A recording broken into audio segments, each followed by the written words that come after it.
आपकी बच्चेदानी में गांठ है, हिस्टेरेक्टमी करानी पड़ेगी। इंडिया में हर साल लगभग 4 लाख महिलाएं हिस्टेरेक्टमी करवाती हैं और शॉकिंग बात यह है कि इनमें से लगभग 70% केसेस में बच्चेदानी निकालने की जरूरत ही नहीं थी। एक ऐसा ऑप्शन एग्जिस्ट करता है जो 1995 में फ्रांस में लिटरली एक एक्सीडेंट से डिस्कवर हुआ था, जिसमें बच्चेदानी भी बचती है, फाइब्राइड्स भी सूख जाता है और प्रोसीजर लगभग 90 मिनट्स में नेक्स्ट डे पेशेंट घर वापस। आज के वीडियो में हम बात करेंगे यूएफई यूट्राइन फाइब्राइड एम्बोलाइजेशन के बारे में और मैं आपको बताऊंगा कि ये ऑप्शंस आपको 95% गायनेकोलॉजिस्ट क्यों नहीं बताते। एंड तक रुकिएगा क्योंकि लास्ट में मैं वो 3 सवाल बताऊंगा जो आपको अपने डॉक्टर से जरूर पूछने चाहिए। नमस्कार, मैं डॉक्टर अरुण गुप्ता हूं। मैं एक दिल्ली बेस्ड इंटरवेंशन रेडियोलॉजिस्ट हूं सर गंगाराम हॉस्पिटल से।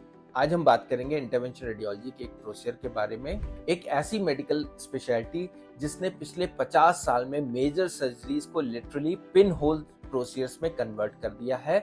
और आज का टॉपिक काफी सेंसिटिव है और काफी इंपॉर्टेंट है महिलाओं की हेल्थ और स्पेसिफिकली यूट्राइन फाइब्राइड्स केसेस के लिए। तो चलिए सीधे शुरू करते हैं एक साइंटिस्ट की कहानी से, जिसकी एक गलती से डिस्कवर हुआ ऑब्जर्वेशन दुनिया भर में करोड़ों महिलाओं की जिंदगी बदल रहा है। साल 1995 फ्रांस का हॉस्पिटल पेरिस का डॉक्टर जैक्विस रवीना एक सीनियर इंटरवेंशन रेडियोलॉजिस्ट, उनके पास गायनेकोलॉजिस्ट रेगुलर केसेस भेजते थे एक स्पेसिफिक रीजंस के लिए। बड़े फाइब्राइड्स की मेजर सर्जरी से पहले डॉक्टर यूट्रस की ब्लड सप्लाई को टेम्पररी ब्लॉक कराना चाहते हैं ताकि ऑपरेशन के समय खून कम बहे। ये एक प्री ऑपरेटिव स्टैंडर्ड प्रोसीजर था जो स्टैंडर्ड प्रैक्टिस है। रवीना का काम था एम्बोलाइज करो, अगले दिन सर्जन ऑपरेट करेगा। लेकिन फिर कुछ इंटरेस्टिंग हुआ। कुछ महिलाएं फॉलोअप में आती थी और ये कहती थी, जो डिले हो जाता था जिनका प्रोसीजर, कि डॉक्टर साहब मुझे अब तो प्रॉब्लम ही नहीं है, ब्लीडिंग कम हो गई है, दर्द कम हो गया है, वेट भी ठीक लग रहा है, क्या ऑपरेशन की जरूरत है?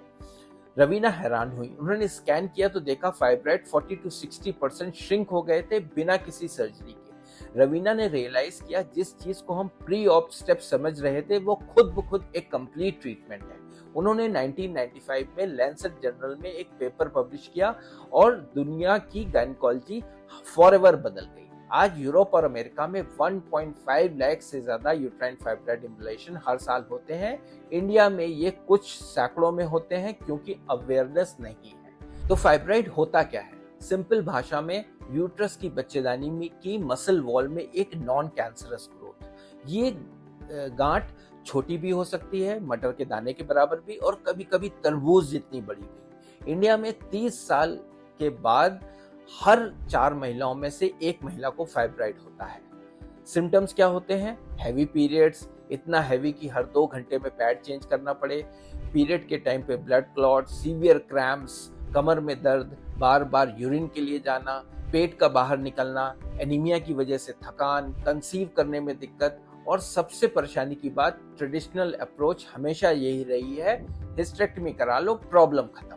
लेकिन हिस्टेरेक्टमी के भी तो साइड इफेक्ट्स हैं। Surgical menopause, hormonal imbalance, bone density loss, sexual life पर असर, डिप्रेशन का रिस्क, और एक इमोशनल बात, आज भी कई महिलाएं बच्चेदानी को अपनी आइडेंटिटी का हिस्सा मानती हैं। इस डिसीजन को रिवर्स नहीं किया जाता हिस्टेरेक्टमी के बाद। पेशेंट के पॉइंट ऑफ व्यू से आप क्या फील करेंगे?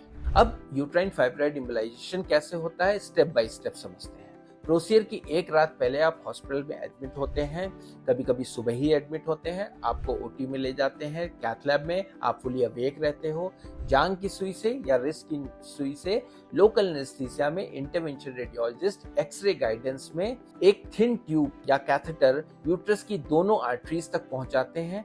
यहाँ से आती है सबसे ब्यूटीफुल स्टेप।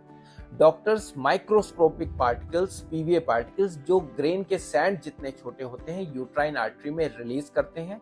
ये पार्टिकल्स फाइब्राइड की फीडिंग आर्टरीज में जाके वहां फंस जाते हैं, खून की ब्लड सप्लाई को बंद करते हैं, फाइब्राइड को ऑक्सीजन और न्यूट्रिशन मिलना रुक जाता है, बच्चेदानी को कोलेट्रल आर्टरी से ब्लड मिलता रहता है, इसलिए यूट्रस सेफ रहता है, फाइब्राइड भूखा मर जाता है, धीरे धीरे श्रिंक होने लगता है। पूरा प्रोसीजर 60 मिनट से 90 मिनट्स का। आप प्रोसीजर के दौरान म्यूजिक सुन सकते हो, डॉक्टर से बात कर सकते हैं। एक रात हॉस्पिटल में ऑब्जर्वेशन, अगले दिन घर वापस। डॉक्टर 1 हफ्ते का आपको रेस्ट एडवाइस करेंगे। थोड़ा बहुत दर्द रह सकता है, पेल्विक क्रैम्पिंग रह सकती है, जिसके लिए पेन किलर्स दिए जाते हैं। ये दर्द 3 से 5 दिन में चला जाता है। अब कंपेयर करते हैं दोनों प्रोसीजर्स को। हिस्टेरेक्टमी में जनरल एनेस्थीसिया, 4 से 6 इंच का कट, 5 से 7 दिन हॉस्पिटल, 6 हफ्ते का रेस्ट, पीरियड्स फॉरएवर बंद, hormonal changes, surgical scar. Uterine fibroid ambulation में सिर्फ लोकल एनेस्थीसिया, 2 मिलीमीटर का पिन होल, 1 दिन हॉस्पिटल में, 1 हफ्ते का रेस्ट, पीरियड्स नॉर्मल रहते हैं, हार्मोन्स अनइफेक्टेड रहते हैं, कोई स्कार नहीं। रिजल्ट्स, स्टडी दिखाती है 80 to 95% महिलाओं में सिम्टम्स 3 महीने में ड्रामेटिकली इंप्रूव होते हैं। हैवी ब्लीडिंग कम, दर्द कम, एनर्जी वापस, मां बनने की ख्वाहिश है। यूट्राइन फाइब्राइड एम्बुलेशन के बाद कंसीव करना पॉसिबल होता है। बहुत सारी फीमेल्स के साथ ये सक्सेसफुल हुआ है।